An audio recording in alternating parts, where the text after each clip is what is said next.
Go live. Life is peaceful there. Oh, hang on. That's going to make the drive into town a little bit clearer. Good morning, Grievers, and welcome to my channel, Traces of Nuts. Could not be a more fitting name for me in the last, 6 weeks, really. My name's Tori, and for those of you who don't know my channel or me, I'm in Tasmania, Australia. I discovered the YouTube world because I was one of gazillions of people the world over who was following the Chris Watts case. I actually heard about it before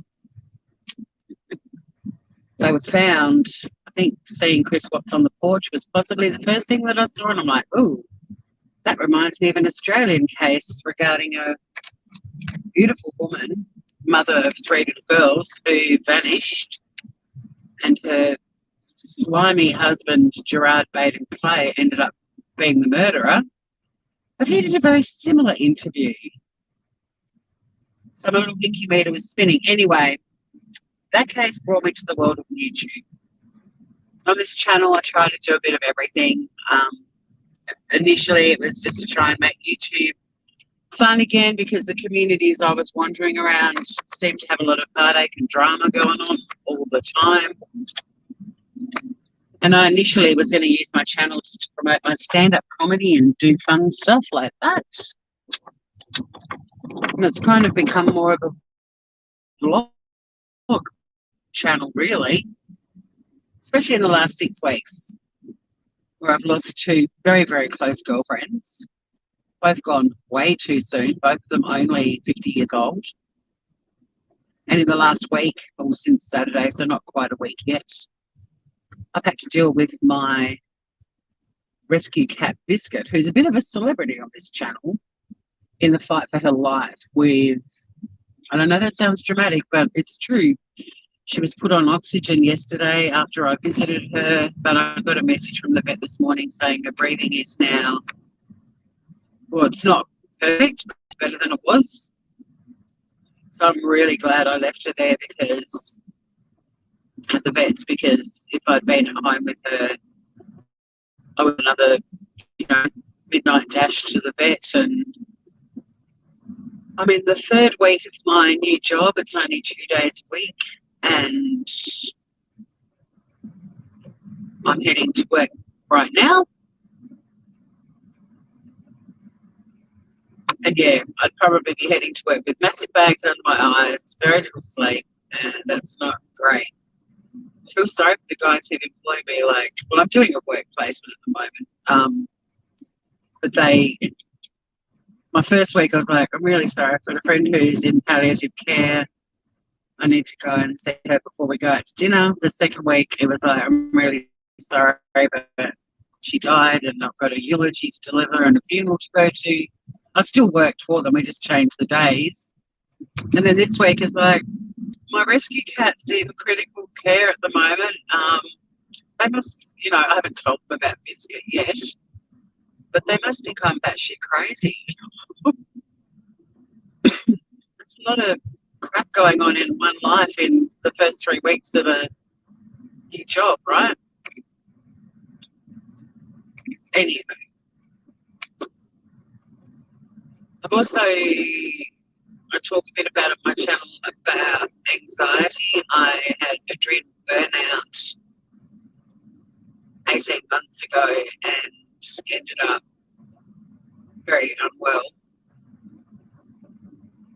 Physically, I had organs shutting down, and I also had something else going on that I couldn't identify. I'd never experienced it before. But I knew something wasn't right, and I lost interest in everything that I love. I love cooking, I love comedy, I love music, I love concerts, I love people. And suddenly I wasn't deriving any joy from any of that stuff. But I was also experiencing these sort of 2-3 minute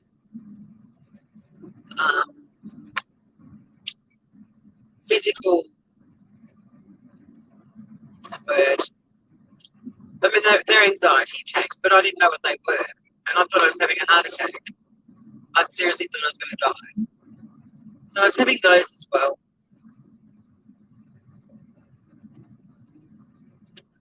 And ultimately, I was diagnosed with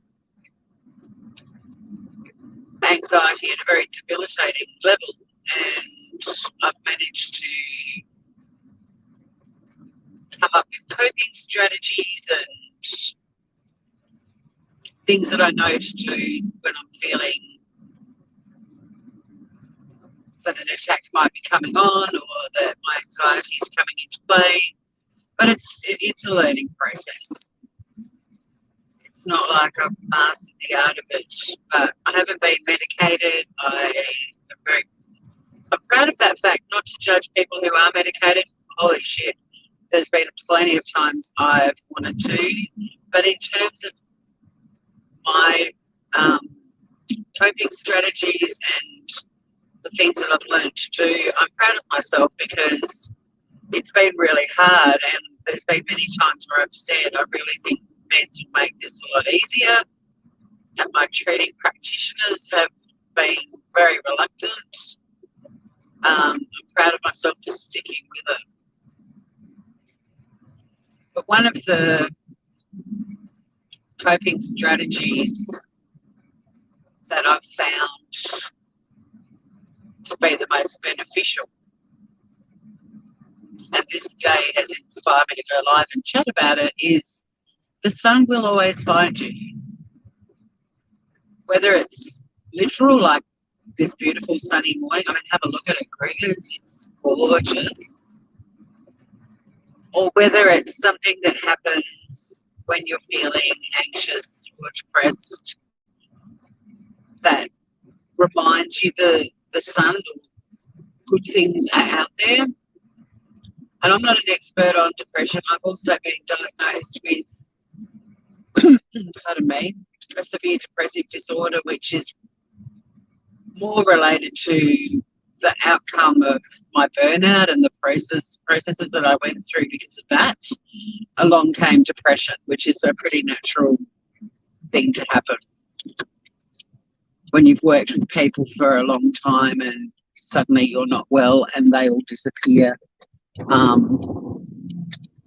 have to go through pretty rigorous procedures and submitting all sorts of forms, and your entire life is put out there for everyone to see, and you get sent off to be assessed, and somebody is seeing a psychologist even though you've never seen one before, like all of that stuff. Shit. Remember the olden days? If a rock hit your windscreen, the whole thing would shatter.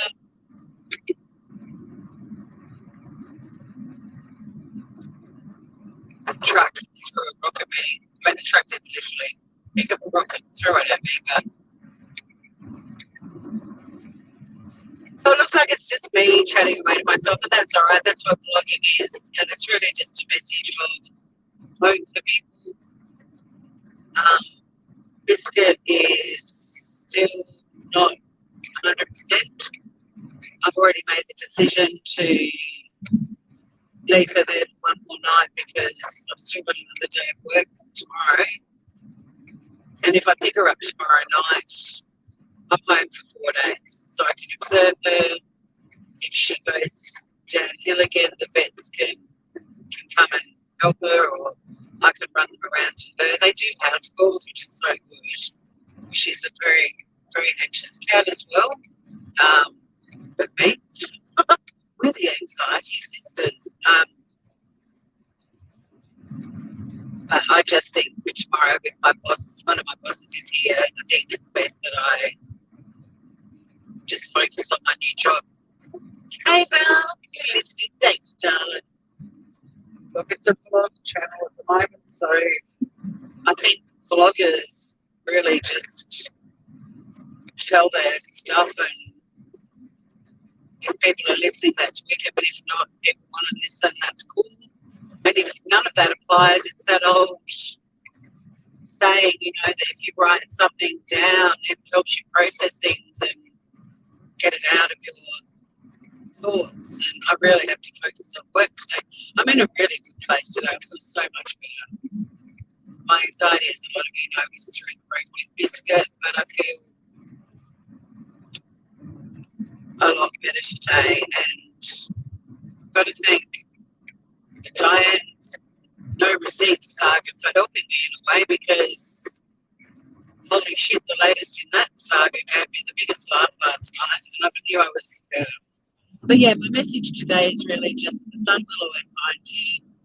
I'm not downplaying serious depression. I know that people with serious depression are probably go, it's easy for you to say, and I know it is, because I don't have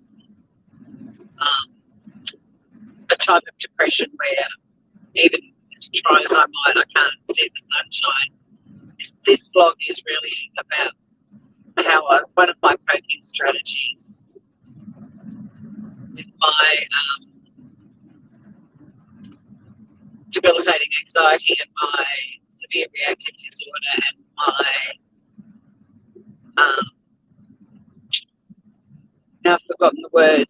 It's a depressive disorder. I can't remember the first part of it. I don't think it's severe, but it's not.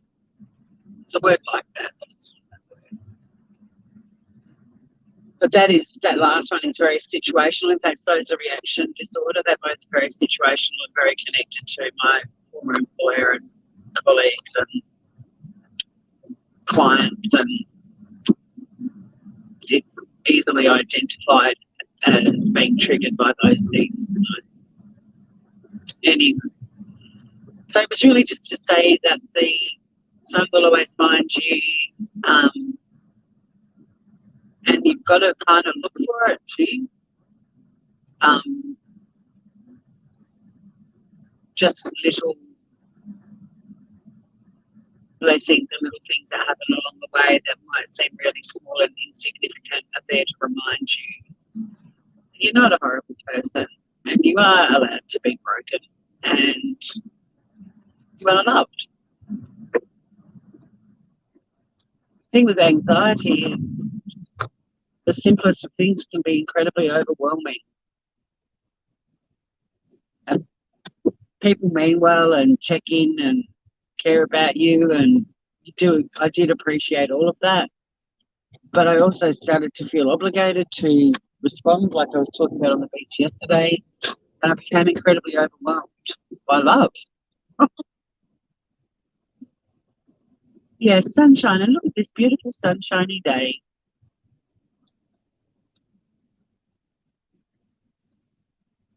But, I also know that for a long time on my channel, even though I was going through adjusting to life with anxiety and everything else that was going on, I didn't talk about it on my channel.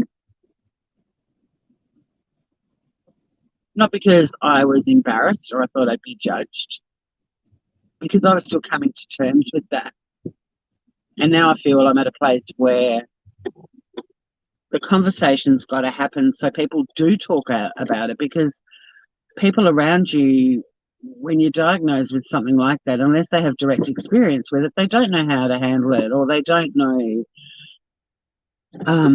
how to read, how to read you and how you're handling something at the moment. And it's incredibly hard for the person with anxiety to be upfront about it, because at the fear of being dismissed, or the person still not sort of opening their eyes and mind to what you're going through, and to take that on board and to listen to you and hear what you have to say. Or they'll be like, yeah, I've got anxiety too, but mine, because their experience is different. They're not, you know what I'm saying? Like, it's a conversation that's got to be had. People have got to feel comfortable sharing their experiences so that other people around them understand their anxiety and know how to handle it. And it's a pretty brave thing to speak up at the moment, because it is so misunderstood, and it shouldn't be. You look at anything in the world that where there's been change, it's because of conversations and breaking away, getting rid of those stigmas and listening to people, and all of that sort of stuff. Yeah, I was, and I was altogether in many respects. I didn't have a mountain of things all happening at the same time and piling and piling and piling up on me like I have in the last 6 weeks. So my anxiety was manageable. Like if I was having a high anxiety day, I wouldn't have gone live. I just would have waited till I was in the right frame of mind again to do my next live. And I was finding sunshine throughout all of that. And that's when I'd go live because I was like, oh, I'm actually, something exciting's happening. Like I've left a bit earlier than I normally do from home. And this is interesting because the traffic is not this heavy when I leave 15 minutes later. Mental note, leave later. Just 15 minutes later. There's a saying down where I live, it's like there's a tiny window of opportunity where you get a clear run into town. Not that when I say clear, it's still morning traffic, but I'm kind of in the school run at maybe it's a bit early, I don't know. But yeah, I mean, I think the last 6 weeks would overwhelm anyone really to lose not one but two very close friends. Bertie was my everyday friend. You know, we spoke every day. We saw each other most days. She got sick and she wasn't able to work. I was on extended sick leave and we were able to see each other a lot. And then my little house buddy, Biscuit, who's been my therapy cat, and I think I've been her therapy human, for her to suddenly be fighting for her life as well, it's just, and starting a new job. Like there's been a lot of things and a lot of good things. I'm really excited about this job. I just have been grieving and falling apart at the same time. So it is situational, yeah. What's happening out and about in the YouTube world, Val? We bounce around in a few channels together, but you probably know a lot more than I do. Fill me in on the goss. Well, not the goss, just what's going on. What's going on? I mean, I was mortified last night with the Diane chat that was exposed with her saying she's going to sue the effing asses of St. Jude. I was like, wow. Well, there goes your defence that you care about the kids and the charity. I mean, every good thing you've done for St. Jude has just gone right out the window. This too shall pass, exactly. And I guess that's where the sunshine will always find you. It's the same concept, really, isn't it? You know, like even if there's sort of storm clouds over you, the sun will eventually find you, or this too will pass. You know, the clouds will eventually blow away. The other mantra that I've kind of relied on a lot through my experiences in the last 18 months is the Maya Angelou Still I Rise poem. A friend of mine's actually got that tattooed on her wrist, Still I Rise. And when you gotta acknowledge that and be proud of yourself, even if it's the tiniest thing you do that just makes you keep going, you've got to acknowledge that. There's another saying, what's it? Don't let the turkeys get you down. There's the receipts and friendship breakups. Yeah, that's why when Diane finally spoke out, I was like, okay, well, that book, because I'm calling it a book, or let's call it a TV show, because that's what it felt like we were watching. The final episode was a massive letdown. So I was like, yeah, not really interested in the sequel. And then the friendships all started to fall apart. And I was like, no, this is actually getting really unbearable. I don't want to watch this.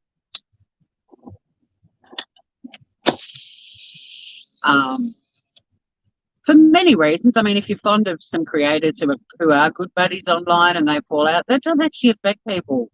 It's no different to your close friends having a breakup, you know, or a couple that you know breaking up. Like it does affect you.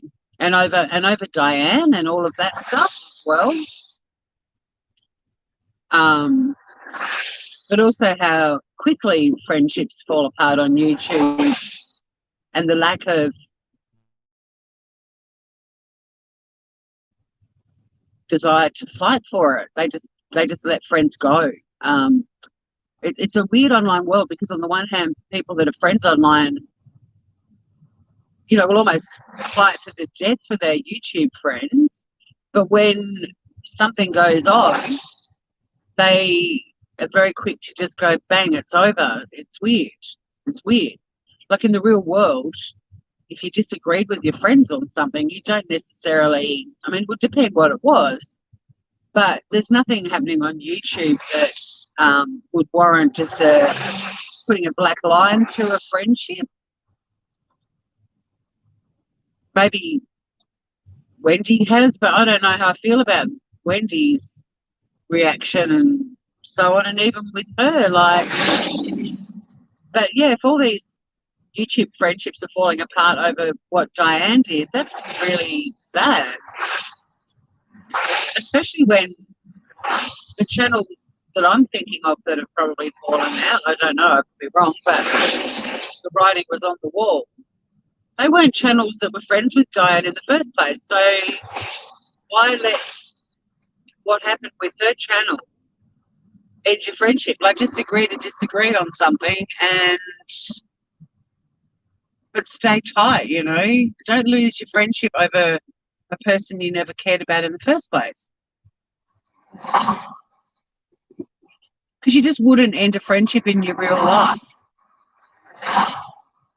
over someone you had nothing to do with, didn't care about. They'd gone out of their way to actually be horrible to you over and over and over again.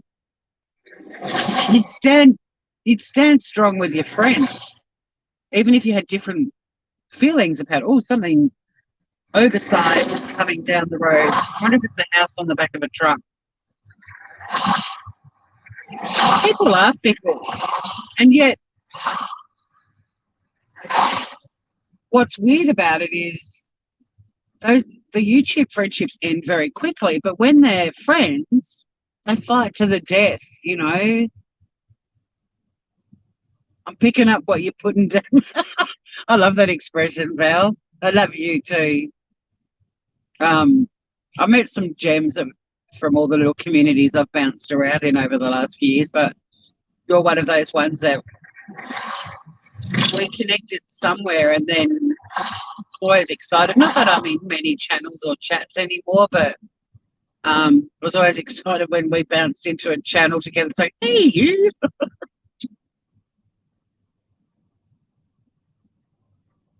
But yeah, it's caused so much havoc, and yet, really, I mean, the people that were close to Diane are still standing by. I don't know how some of them can stand by her after the sue the fuck out of St. Jude's asses comment, really. Like, you kind of have to be thinking, maybe it's time for me to move on. Oh, I love you too, doll. Do you know what I mean? I think people might be going, yeah, having a back for this long was warranted, but now I'm conflicted. I might just slowly sidle off. Because I did say, I put like YouTube on when I'm in the shower and it auto plays, and it's pretty much clip channels are all I've got time for. But I did listen to one this morning, which was naming all the people that were in the chat with Diane when she said that. I was like, oh, ouch. But I wasn't surprised to hear most of the names, but there was one name of a YouTuber who I'm really fond of, and I think she's pretty funny. And I've never seen her do or say anything controversial. I've actually seen her be the voice of reason a lot. She was the voice of reason regarding, I think, the Christmas wish list or something. She jumped up on a panel and told them all to pull their heads in, basically. And I was like, go, you good thing, go. So I was really surprised. And she's not one of, I don't even know if she has anything on her own channel. Like, I don't know if she actually does any content herself. she's not another creator, so to speak, but her name popped up in this list of people. But most of them I wasn't surprised because most of them were mods for Diane, I think. But there was a name in the mix. I was like, oh, what's she doing in there? And that's weird. But surely they're all thinking, might be time to be a little rat and jump off this sinking ship. But the thing is, the ship's already sunk. And if you're still clinging to a sinking ship, you're kind of in strife anyway.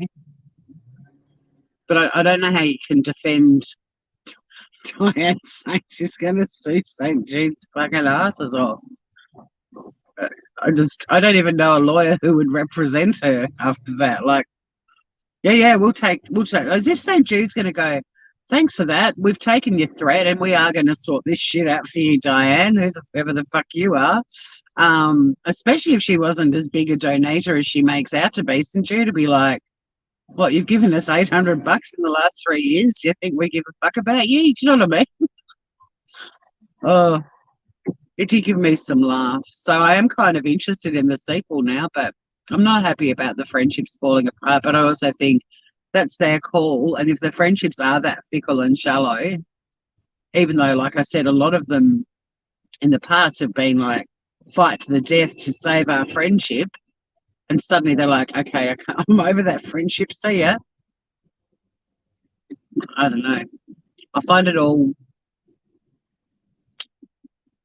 compelling viewing because it confuses me. I've seen so many things on YouTube in the last 3 years that make me just go, people really like this in the real world? Is this how they're like with their friends in the real world? The psychology of YouTube. If I had my time over, like if I was a young'un now, about to study, and I discovered the world of YouTube, I'd be studying psychology and I'd be doing a thesis on the psychology of YouTube. It's a lot to process. But it sucks. I think subs will be very upset if they like two creators and they have a massive falling out. I mean, I'm assuming that people that loved Wendy and Diane are probably a little bit heartbroken at the moment, but the fact that it's spreading out over the rest of YouTube and other friendships are falling apart because of it as well, you'd have to think a lot. I mean, me as a sub, I'd be saying, why are you letting this split you guys up? You know, this wasn't a creator you cared about. In fact, this creator's made your lives hell. Why are you letting it destroy your friendship? Because Diane really should be nothing to you. But then there's also that possibility, and I saw it firsthand in a group that I originally started out on YouTube in, where there is an element of contrived drama on YouTube as well.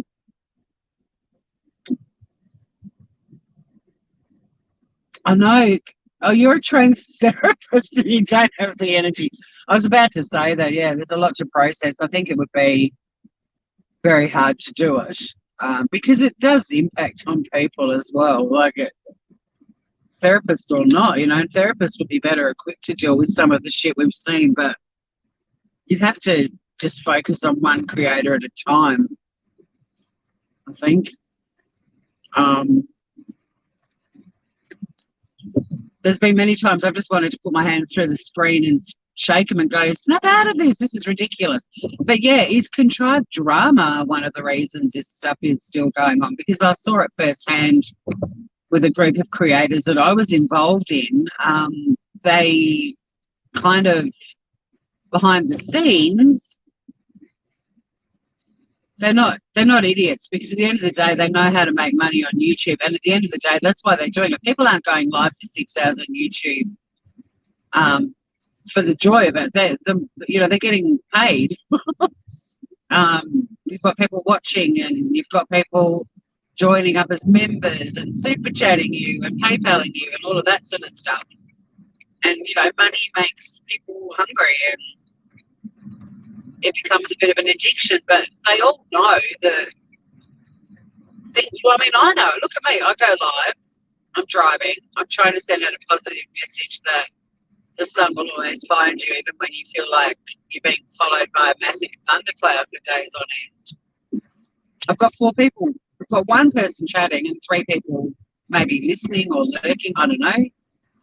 But if I was screaming my head off and calling people bitches and picking on other YouTubers, and I had subs that didn't like them as well, I'd have 400 people watching and cheering it on.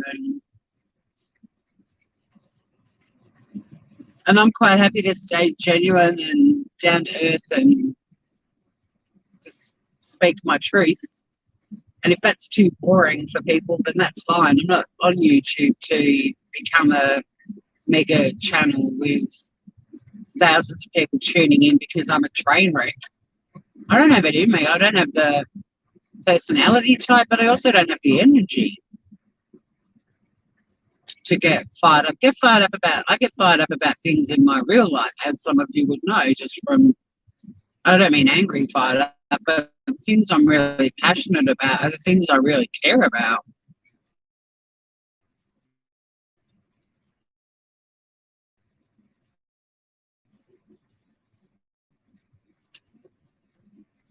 And then, if major players at the moment with the whole Diane thing, that I saw firsthand, they're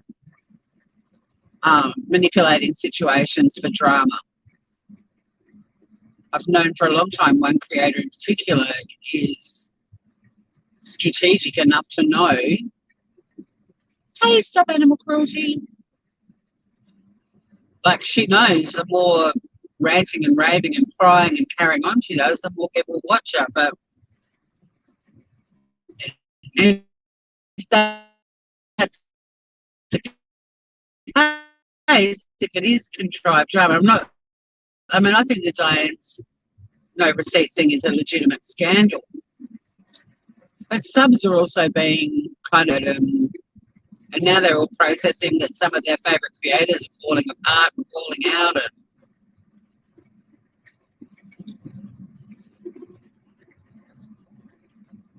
I do need a lover with a slow hand and an easy touch. I have said that a few times, even in some chats. I think I've been timed out for it too. And some of them just need a really good shag.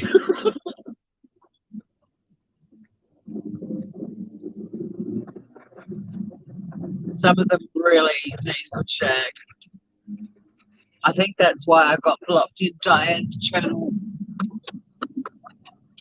quite a few years ago now, as I felt that Wendy needed a good shag.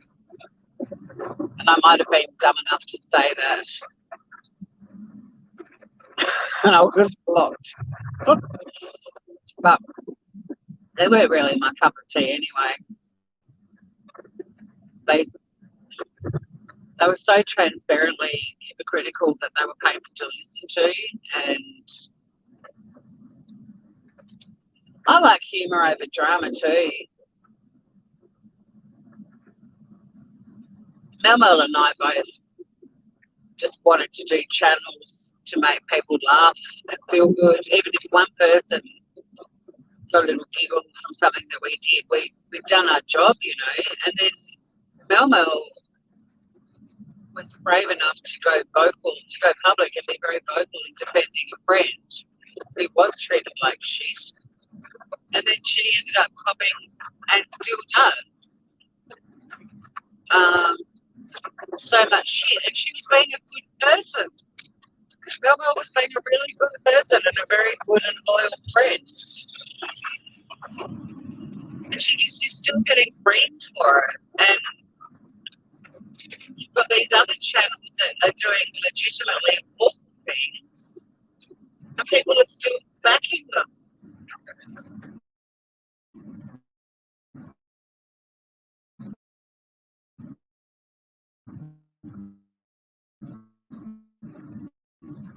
Oh, was Georgia you might be talking about Wendy now? Yeah, she's a weird unit. Like, she's got a nicer voice to listen to than Diane. So I think people probably like voices. on YouTube are interesting, but people are camming up, all you can hear is a voice. If you've got, I mean, look at Trudy the Goose voice. Like, he had a voice that was great to listen to. It was a fucked up unit. But yeah, I mean, I listen to the words, not the voice. Like, I go, okay, that voice is, because I can't stand my voice out of me. But when I'm listening to a channel, even though I might get that person's got a nice voice, I'm actually listening to what they're saying. I'm not just going, that person has a nice voice, therefore they're a nice person. I hope George is okay. Stop animal cruelty. My friend Tan here in Tassie, her cat George has been going through horrible health issues, and he's had so many out of hospital, and it's been so full on. And now Biscuit as well. So I'm sending out lots of love and healing vibes to your George, Stop Animal Cruelty. I've made the decision I'm going to keep Biscuit in the bed overnight tonight as well. She had breathing problems last night. If I'd taken her home with me, I would have had to have taken her back. So I'm so glad I left her there. But I just think from a healing perspective and her treatment's all about adjusting her new medications and getting her levels balanced. I'm going to say to Mel, the vet, even if she's kind of stabilised, I'd really like her to stay there because she does have anxiety, and even though I know she'll feel safe when she gets home, just moving her back home could upset her. So, hey, gone girl, how are you, beautiful? Oh, I won't be able to see chat much at the moment. I think that's an update on George. Yeah, isn't it interesting though with animals? We know when they're not okay. And when something doesn't feel right, just get them to the vet. Well, I know, and even though it is that time, it's the most excruciating pain. Like, I think I've been pretty open about this on my channel before, and don't want to be judged for it, but I cried more when my cat died, and the pain I felt was way more intense than when my mum died, and I felt guilty about that for a long time. And then I realised that with mum, because she had cancer, we started grieving before she died. I turned into the rock, keeping everybody else strong and holding their hands in the family and caring for everyone, and I got busy doing that. But with Oliver, he was my buddy, and he was my family, and he was dependent on me, and I cared for him every single day. Whereas when you look at your relationships with your parents, even though I loved my mum and dad a lot, I mean, I'd left home, I was, living in my own place in another state, independent. I mean, I came home and nursed my mum at the end, but your animals are with you all day, every day. And I'm so glad George is okay. Like, can I sneak a look at chat to see the George update? Yeah, so I used to beat myself up about it, but then, on reflection, I was like, well, no, Ollie was my family and he was with me every day, and it makes sense. But it was a very different pain as well. But when my mum died, it was painful as well, but it was a different kind of pain. With Oliver, it was very deep, very hard pain. And, they love you unconditionally, and you them, and, Biscuit, when she first moved into my house, was a really sassy little bitch. But I know that was why she was settling in, and she'd been at the cat centre for nearly a year because she was so overweight that they wouldn't let anyone rescue her till she was in a much healthier weight range, and she still had to go on a very strict diet when she came home with me. Apparently, I'm also going to be buying Hill's critical care food for Biscuit, just to add that to the vet bill. I've set up vet pay, so I've got up to $1,000 with them approved. So I'm going to use vet pay for the first $1,000 of the bill. Well, not the first. I've already paid $1,500 for emergency, but I'm going to use that. And they set up a repayment plan, which will be less painful. Exactly, Gone Girl. Our pets are our kids, especially like, I didn't have children, so, and it's just me and Biscuit. Like, my sister's got kids, and she's also got a dog and a cat, and she adores her animals. And she especially adores Jackie Chan, because that's the dog she gets to walking on the beach and all that sort of stuff. But she's got to spread her love out over many critters, human and animal. And I guess I should say her husband as well. Oh, I missed your comment. Stop animal cruelty. I don't know what it was, but I second Val's comment for whatever it was. It's a bit tricky to read right now.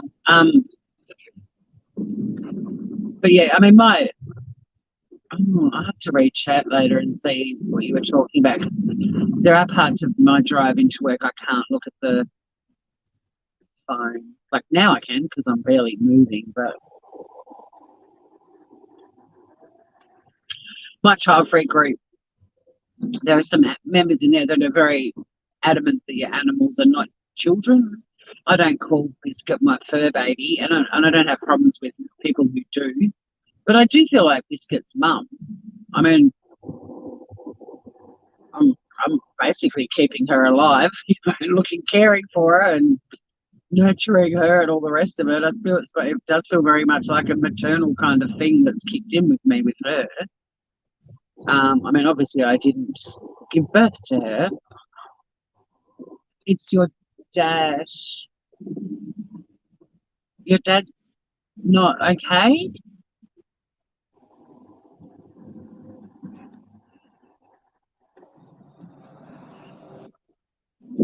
I felt bad this morning too. I finally touched base with my neighbour Josie, who moved to country Victoria 4 years ago.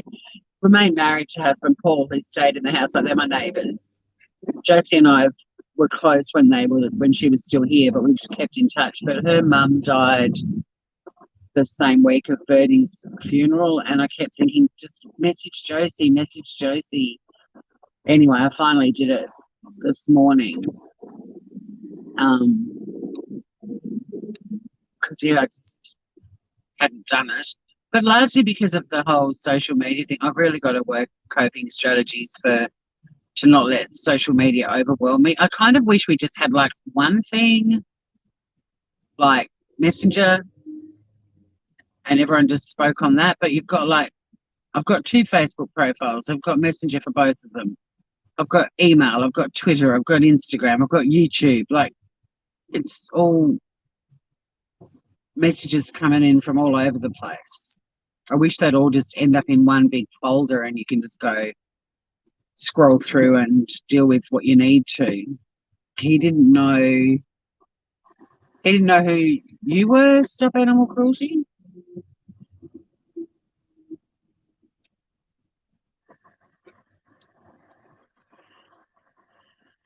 Like, as in, literally didn't know you existed, or didn't know you as a person?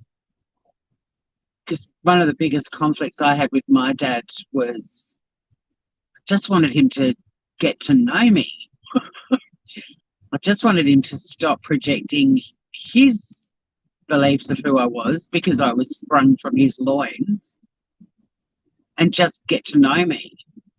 And I know that that's a really common thing a lot of kids go through with their parents, is listen to me, get to know me. Don't decide on my behalf how I feel about things or what I believe in or how I'm going to react to something. Oh, he's got dementia. Hey, Morgan. Oh, I'm sorry to hear that. My dad had, um, like, he was in the early stages of dementia when he died, which was a blessing. I didn't have to go through that with him. I mean, we went through a lot with it because it was, it was progressing fairly rapidly. But he had a heart attack in his sleep and died. So we didn't have to get to that stage. But some of you might remember my friend Allie and my friend Laura, who's been on my panel a few times. Her mum had early onset dementia, and Laura's become a pretty passionate advocate about dementia here in Tassie. And I miss Ali like crazy, but yeah, she was dealt a really shitty card. And Ali wasn't just my friend's mum. Like Ali, I'm halfway in age. In fact, I think I was closer to Ali in age than I am to Laura, or it might have been right bang on it. And when I became friends with Laura, I actually said this with Ali's funeral. Like, if you became friends with any of Alison's children, you automatically had a friend in her as well. And and Parkinson's. Whew. Well, after studying dementia last year, unfortunately, Parkinson's is one of the diseases that is almost likely to guarantee some form of early onset or sort of more severe dementia than natural, because dementia is actually a natural process with aging. But some diseases escalate it. I mean, my beautiful friend Birdie, I've got to say, as much as it sucks that she's gone, if she hadn't have got cancer, she was facing potentially dementia as well. She had Parkinson's as well.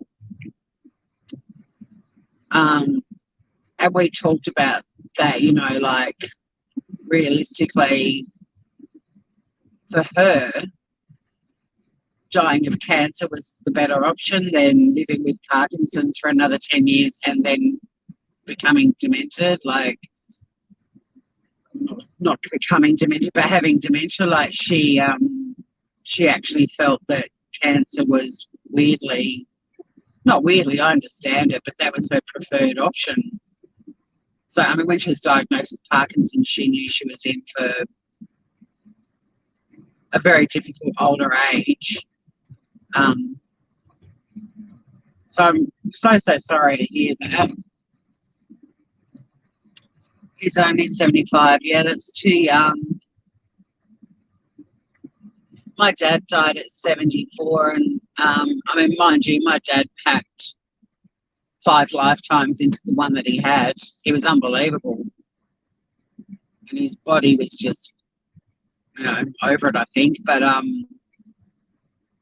wish that we'd had another decade with him, because his parents both lived into their 80s and were pretty switched on with it, until the last years of their lives, like last year for each of them. They were both,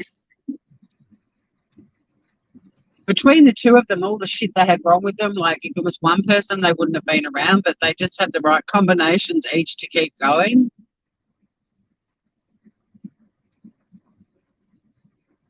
Oh, your dad's also 75 too. See, my dad now would be,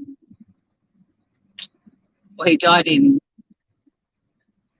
2013 and he was 74. So he'd be in his 80s now. And it sounds weird as well. Like, my mum had only just turned 60 when she died, and that was fucked. Like, she was dealt a really shitty card, but I don't have any memories of my mum getting old and having to deal with all sorts of health issues. And like, my memories of my mum was she was still young and beautiful. And I mean that in terms of she was beautiful to look at, but in terms of her personality, like, she hadn't got to an age where she was dealing with so many horrible health issues that she, lost her inner beauty as well. my dad was going down the road of becoming very bitter and angry, and it was sad to see because he was such a dignified, intelligent, successful man with a massive heart.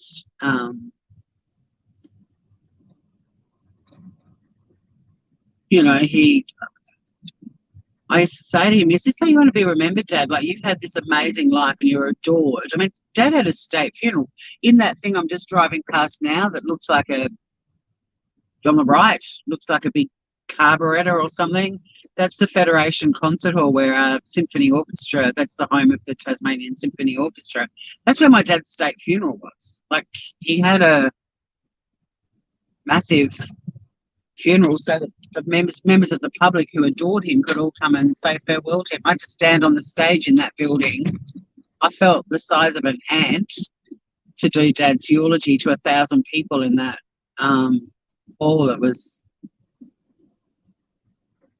scary.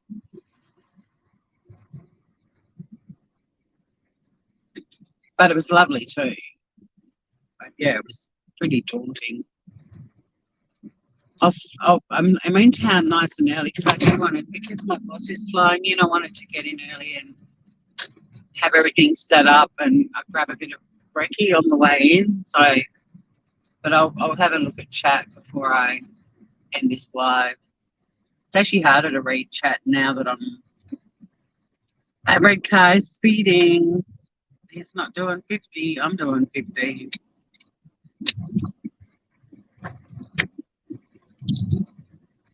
Your mum is 72. She's like a 50-year-old. What a groover.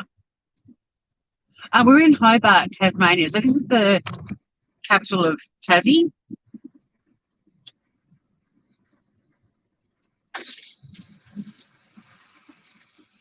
Population just over 250,000. It's a little city.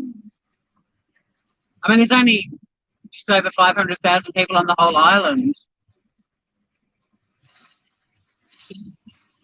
I should have taken you down around the docks because I didn't remember that you guys haven't done a morning driving with me, but it's a harbour city. I mean, you would have seen the water when we went over the bridge, but 9 p.m. on Tuesday. So, yeah, it's 8 a.m. here on Wednesday. I'm in the future and it's looking good. I'm a community lawyer, Val, and that's what my new job is. I'll be able to talk more about it soon. But yeah, I'm working in community legal in the workers' rights sort of area, workers' compensation, unfair dismissal, discrimination, that kind of stuff. Very rewarding. Very rewarding to advocate for workers because they often get, as I've experienced firsthand, a bum deal for being a loyal employee and speaking up. Hey, Stacey Marie. God, all the US groovers are hanging in here. It's cool. How have you been, Stacey Marie? I'm kind of watching the Diane saga on the fringes. I was not convinced I was going to follow the initial story leading up to Diane going live was like reading a book or watching a TV show, and I thought her going live was the worst final chapter of a book or the last episode of a TV series that's had you gripped. So I wasn't interested in the sequel. I was like, I'm done. But then Diane saying she was going to sue the effing asses off St. Jude yesterday, I was like, oh, maybe I'll watch the sequel. But while we've been driving in, we've been chatting about all the friendships that are falling apart and falling apart over Diane. Like, it's awful. Yeah, I'm like a public defender in a way. I mean, we're not a government-funded organisation, so it's not like free or cheap. Like what we call our public defenders here, they work for an organisation called Legal Aid. That's where my sister works. and that's like the government-funded free legal. I'm just going to go around the block. That's a government-funded free legal service for people. But if the matter is complex and they need lawyers, then they get referred to firms like the one I work for.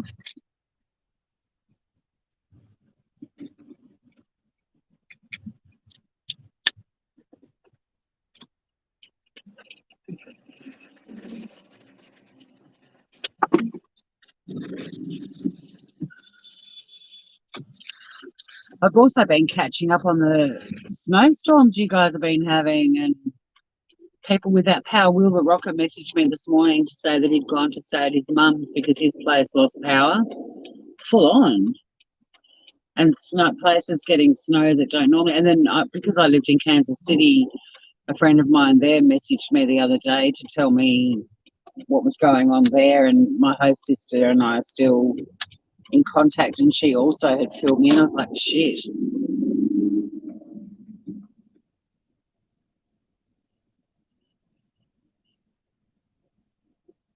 So yeah, the firm that I'm working with do like a no win, no fee sort of basis. So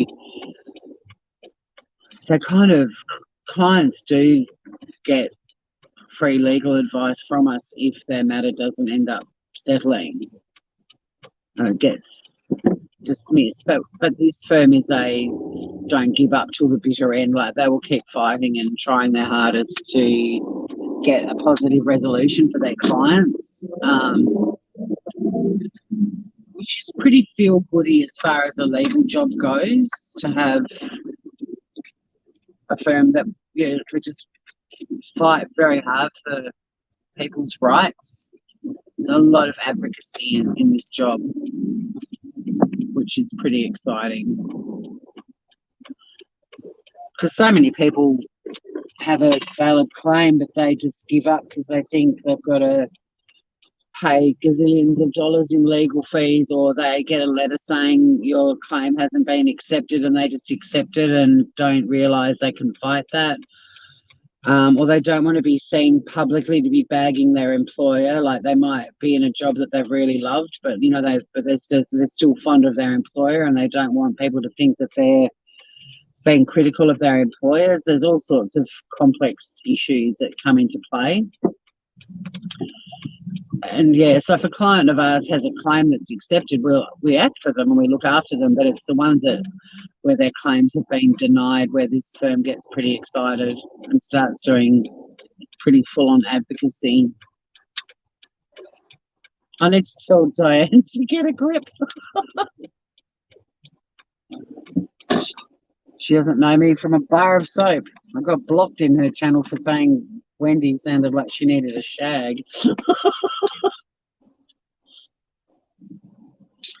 But I did say yesterday in a live, when I heard about the sue their asses off, I did say that I've heard a lot of creators saying unless people are directly involved, they really shouldn't be saying anything. Now, if they're talking specifically about a heap of YouTube creators jumping on the bandwagon and going live about it purely to cash in, well, I get that. But they were kind of, the ones that I heard were sort of saying, if you're not invested, shut the fuck up. And it's like, no, we're your audience and you're like a TV show, and we're going to have opinions and feelings about what we're watching, and we are allowed to comment on it. I mean, nothing I do or say is going to change anything, but I'm still allowed to say this is fucked, or that was hilarious, or this is confusing. Oh, I'm glad you're enjoying it, Val, seeing all the people tootling off to work. I'm going to go and grab a coffee and a bite to eat. I don't know what time my boss is arriving. But we do a little phone in every morning. For me, in other states of Australia, it's a bit earlier for them, but for me, it's at 9:20. It's really cool. Like, all the officers pop in on a video call on Teams, and we all check in. And if you've got any issues or anything you need them to know about, you let them know. It's really good because I've got a lot of outpost officers. because they're all about looking after employees, they're very into looking after their staff as well and making sure no one's feeling isolated or overwhelmed, or if people need help on something, they ask for help and someone else will be like, yeah, I can give you a hand, I've got a fairly good day today to help you out. It's really cool. I'd love you to stop animal cruelty. I'd love you to. Do we wear masks here? No, because we don't have any COVID here. We're a COVID-free island. It must look strange to you guys. Well, I know it does because I took everyone to a market, I don't know, 6 weeks ago, and people were going, my God, nobody's wearing a mask. How irresponsible. And it's like, we've never had to wear them here. We had a COVID cluster at the start of last year, well, not the start, maybe April, May, and we all had to self-isolate. But even then, unless you lived up in the area where COVID was, you didn't have to wear masks. I mean, I've bought some masks because, if you travel, not that I want to, but if I have to for this job, if you travel through airports, they're compulsory. But yeah, we're COVID free.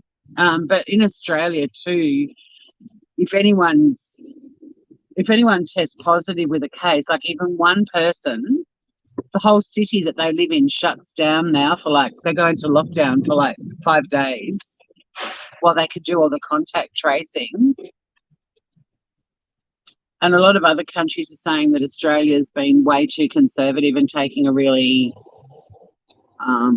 strict, overly ridiculous approach. But it's worked. It's worked.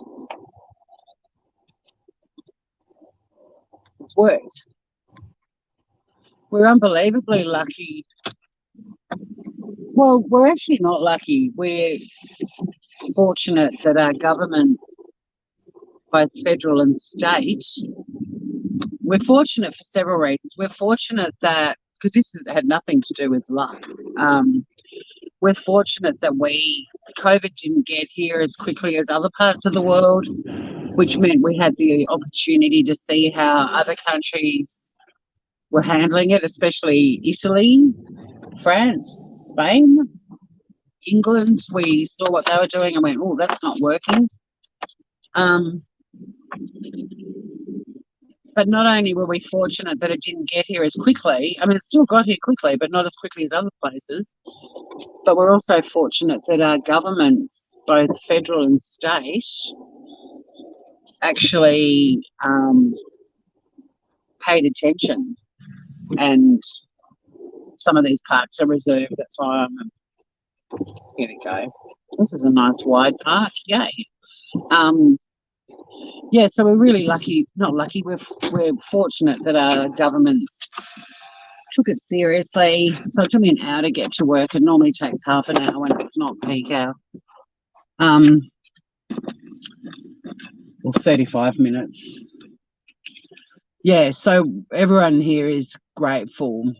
Oh no, stop animal cruelty. Hey, Anne-Marie, I'm good, mate. I've just arrived in town. I'm going to log off shortly. Hey, thanks for hanging out with me. There's a different morning crowd. It was lovely to see all of you. But yeah, stop animal cruelty, the figures. I mean, about 5 weeks ago, the number of positive cases in America exceeded the entire population of Australia. And we were already watching on in horror and looking at the figures and going, my God, it's so bad there. But that really was a reality check that you now had more positive results than the entire population of Australia. We haven't even had, don't get me wrong, the 900 we've had is too many, but we haven't even had 1,000 deaths from COVID here. But yeah, so Tassie's COVID-free. That's why there's no masks. Although at the quarantine hotels, so families that have been repatriated back to Tassie, there's Australian Defence Force personnel out the front and they've got masks on.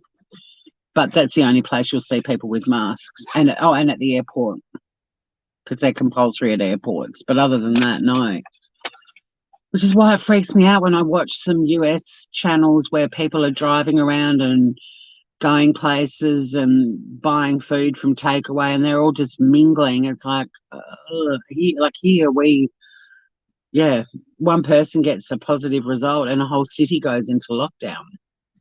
I think Melbourne's still in lockdown at the moment, from some more positive cases. So my heart breaks for what's happening in the US and in the UK, especially in England. I haven't seen the latest figures on Canada, but things were bad there for a while. But yeah, it must look so bizarre. Hey, Will, you're still at your mum's? Good. I did reply to your message before I hit the road to come into work, but I'm glad that you're there. It must be much warmer than if you're at home without any power. Thanks for popping in, Groover. You're in lockdown? I mean, to be honest, with my anxiety that I now live with, I actually enjoyed being in. We didn't go into lockdown. We self-isolated, and tried to not go out and about as much as we could. You could leave home for 4 reasons. You could go to doctor's appointments, medical appointments, basically grocery shopping. You could leave your house to exercise, but within your local area. And then there was the school, and essential workers were allowed to leave home for that. It's so weird, Morgan. Yeah, the handshake's gone, and the elbow bumps. I've been in a couple of meetings where we've elbow bumped. It feels so weird, but because we are COVID free at the moment here, and we're not in a our restrictions are now almost lifted, although we're still doing hand sanitizing, social distancing, and you've got to do a QR code if you go to a cafe or something like that, and venues still have limited numbers, but that's really about it. And we're doing all of that even though we're COVID free. Like, we're basically being trained to keep doing that stuff, so if it does come back here, everybody already knows what to do.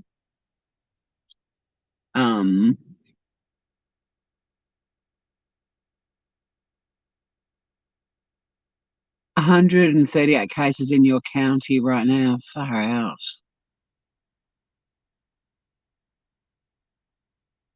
But hang in there, Groovers. I mean, I'll keep going for drives, and whether one person joins me and they just get to see a bit of the outside world.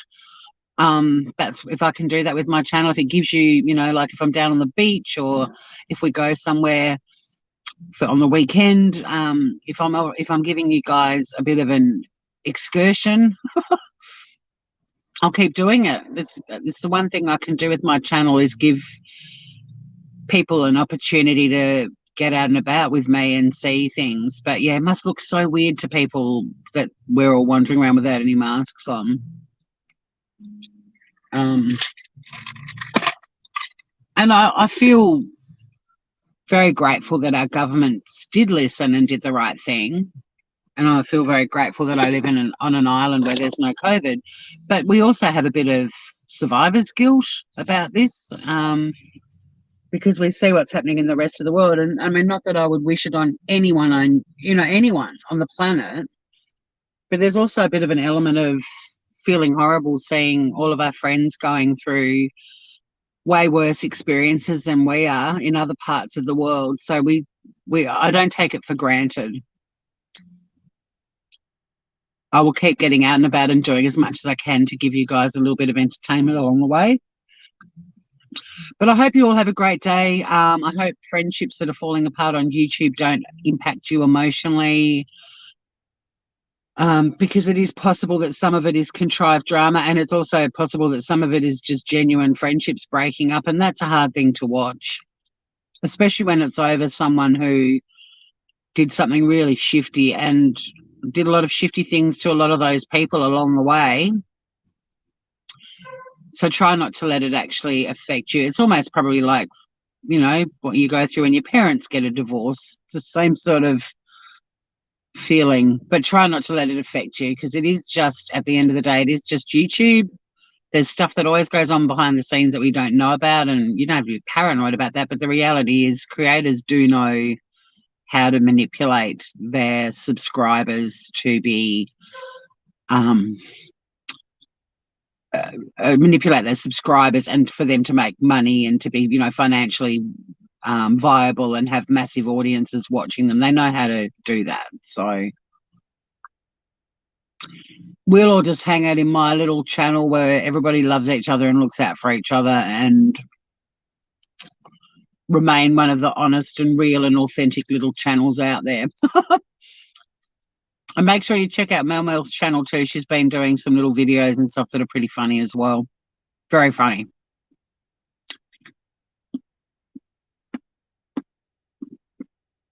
Thank you, Will the Rocker. And yeah, Biscuit will probably have another night at the vet tonight, but that's partly my choice. I'd feel much better if I pick her up tomorrow and she's better. Because if I had have taken her home last night, we would have been doing a midnight dash back to the hospital. Until next time, everyone, stay groovy. I'm going to go and have a day at the office. And I love you guys heaps and see you around on the YouTubes. And yes, Mel Mel rocks. I'll go and ask someone if they know Mel Mel. I love you guys. Bye.